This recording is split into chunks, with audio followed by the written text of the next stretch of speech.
Para falar sobre a situação desses migrantes, eu recebo aqui hoje a irmã Valdiza dos Santos Carvalho, que é coordenadora do Serviço Pastoral do Migrante da Diocese de Roraima.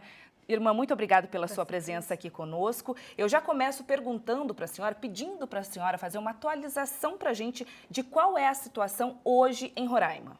Então, o Roraima, como vocês já viram aí em muitos noticiários, é uma situação de fronteira. É o primeiro estado que os venezuelanos entram quando querem entrar ao Brasil. Seja por via para ficar no estado, seja para passagem para outros estados também, porque no dia a dia está passando também muita gente pelo aeroporto de Boa Vista, indo para outras cidades do Brasil, inclusive para a Argentina, para outros países também.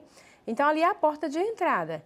E, com certeza, é uma realidade que aglomera também uma grande quantidade de pessoas, porque nem todos têm o recurso próprio de atravessar diretamente a fronteira. Então, chegando ali, eles às vezes acabaram todos os recursos e ficam parados. A cidade de entrada é Pacaraima, que fica a 240 quilômetros de Boa Vista, e lá sempre tem uma grande quantidade de pessoas, porque estavam passando ainda hoje, em média de 500 pessoas por dia. Tem um dia que é um pouco mais, um dia um pouquinho menos, mas nessa faixa etária de 500 pessoas por dia, mais ou menos. Então, quer dizer, se passa todo dia 500 pessoas e talvez não saia essas mesmas 500 pessoas todos os dias, então, por isso, a situação em Roraima ela fica um pouco mais complexa, no sentido de que tem muita gente, mesmo em Boa Vista, já todas as pesquisas que estão sendo feitas dizem que é mais de 40 mil pessoas na cidade de Boa Vista, mas também hoje a gente está mapeando o estado, que tem já 10 municípios, que também tem uma grande quantidade de imigrantes no interior também do estado de Roraima.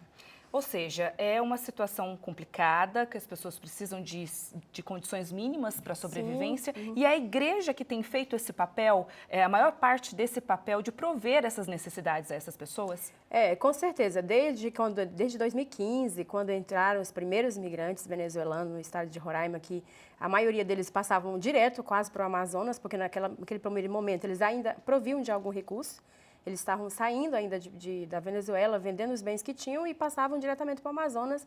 Ali já passavam em Roraima e a Diocese já criou o Centro de Direitos Humanos de Imigração e Refúgio, que dava já um apoio para a questão da documentação, junto com a Polícia Federal, com esses migrantes que passavam em 2015. Depois, 2016, no final de 2016, intensificou bastante. 2017 já também a quantidade dobrou e 2018 mais ainda. Então, numa pesquisa feita, atualizada esses dias, mais de 70 mil pessoas já fizeram documentos em Roraima nesse período. Então, é bastante gente, por exemplo, estão cadastrados, registrados pela Polícia Federal, fora outros que passam sem esse registro ou que passam como turista, que vão para outras cidades do Brasil já só com permesso de entrada.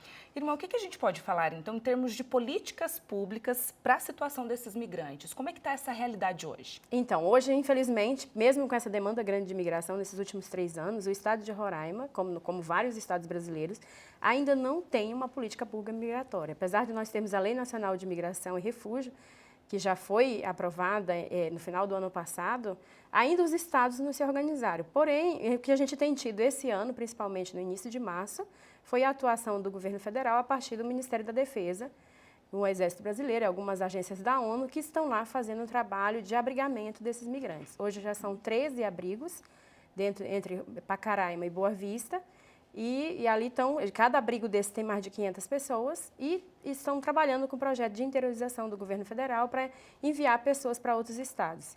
Mesmo assim, ainda tem umas 2.000 pessoas nas ruas de Boa Vista ainda, porque a entrada é maior do que as saídas, né? Agora, o Papa Francisco pede para que nós, cristãos, acolhamos os migrantes, que caminhemos junto com eles. O que a gente pode dizer do Brasil? O Brasil é um país acolhedor nessa questão dos migrantes? Então, essa é a fama do Brasil. O Brasil é um país que acolhe, um país alegre, mas o que a gente percebe, pelo menos lá na fronteira, é uma grande dificuldade. As pessoas hoje, existe assim uma porcentagem da população que acolhe mesmo, que acolhe, põe na sua casa, que ajuda a arrumar um emprego, que tem uma sensibilidade muito grande. Todas as campanhas que a Diocese tem feito, tem muita colaboração das pessoas. Porém, tem também uma grande xenofobia. Vocês viram aí nos últimos noticiários, expulsão de imigrantes, comunidade brasileira querendo desmanchar um acampamento de imigrantes. Então, e nesse sentido, a igreja de Roraima ela é uma igreja muito profética, porque sempre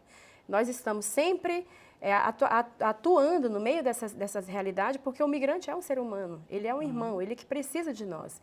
Então, ultimamente, teve realmente um acampamento em Boa Vista que estava sendo ameaçado pelos brasileiros, e a igreja dormiu lá com esses migrantes. Então, pessoas das pastorais sociais, da pastoral do migrante, estiveram lá, dormiram com 200 pessoas para poder protegê-los e não deixar que acontecesse o pior, até ser retirado para um abrigo. Então, essa postura da igreja em defesa do migrante, mas também porque é do ser humano em si, né? É um necessitado. Então, não é porque hoje são os venezuelanos, mas poderiam ser outros migrantes também, né? Então, essa é a realidade nossa lá.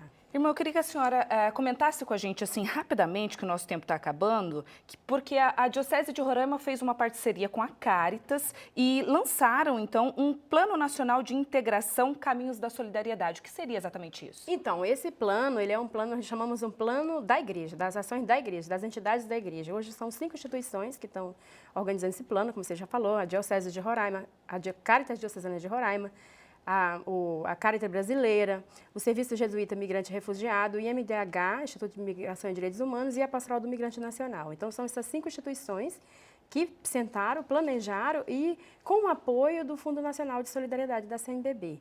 Esse plano ele tem 3 eixos. Um eixo nós vamos tentar fazer uma missão na Venezuela para olhar a realidade das dioceses que mais saem imigrantes, para falar com os bispos de lá, para ver o que a gente poderia fazer. O coração desse plano também consiste em enviar pessoas para as nossas dioceses. Então, por exemplo, tem um site que é www.caminhodesolidariedade.org, que quem quiser, qualquer diocese do Brasil, pode se inscrever nesse site para receber algum migrante, que nós vamos favorecer o translado desses migrantes. E o outro eixo, a gente quer atuar também no estado de Roraima, não só em Boa Vista, mas nos 10 municípios que mais tem a quantidade de migrantes, com os meios de vida, que seria um empreendimento solidário para aqueles migrantes que querem ficar também no estado. Maravilha, irmã. Eu queria agradecer a sua presença aqui conosco. Foi rápida a nossa conversa, mas acho que muito esclarecedora. E parabenizar a senhora e todo mundo lá da Diocese de Roraima que faz esse bonito e importante trabalho com os migrantes que estão precisando muito da nossa atenção, não é mesmo? Eu que agradeço a sensibilidade da TV Aparecida, que sempre já esteve lá conosco e que sempre está à disposição para esclarecer, para motivar também a você brasileiro que quer nos ajudar nessa missão. Tá ótimo. Muito obrigada, irmã.